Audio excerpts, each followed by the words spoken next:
Success in fly fishing comes when you simplify its process. Repeatedly successful anglers repeat what is successful. Those two statements are extremely true when it comes to choosing something so simple as our position to cast a rising trout. It's not simply about casting to a trout. It's about having line control to get the best drift with the least amount of mending to ensure that good line control leads to a solid hook set. It's the simplest rule of dry fly fishing. Minimize the number of current seams we cast across.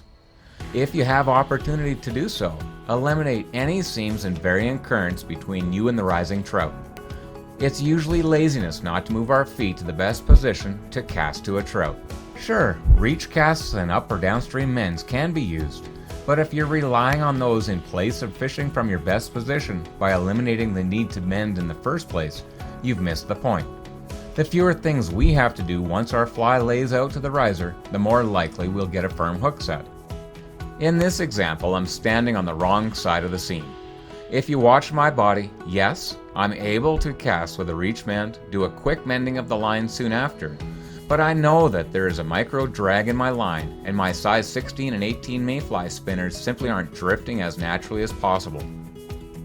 As the drift continues, see how my entire body opens up to try to extend the drift.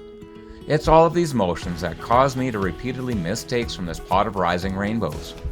And all of my movements are unnecessary.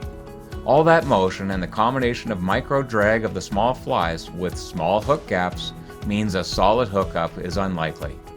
All I have to do is walk 15 yards downstream, cross a knee-depth crossing, and move up from below to cast upstream into the same current as the risers. The cue that trout won't likely spook from this position is the broken water surface that will hide my leader and tippet.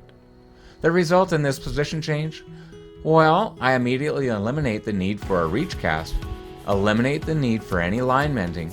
My body doesn't open up to extend my rod and drift. I maintain my poise and posture and simply strip in fly line to match the current speed, and when the riser takes my fly, I simply raise my rod to set.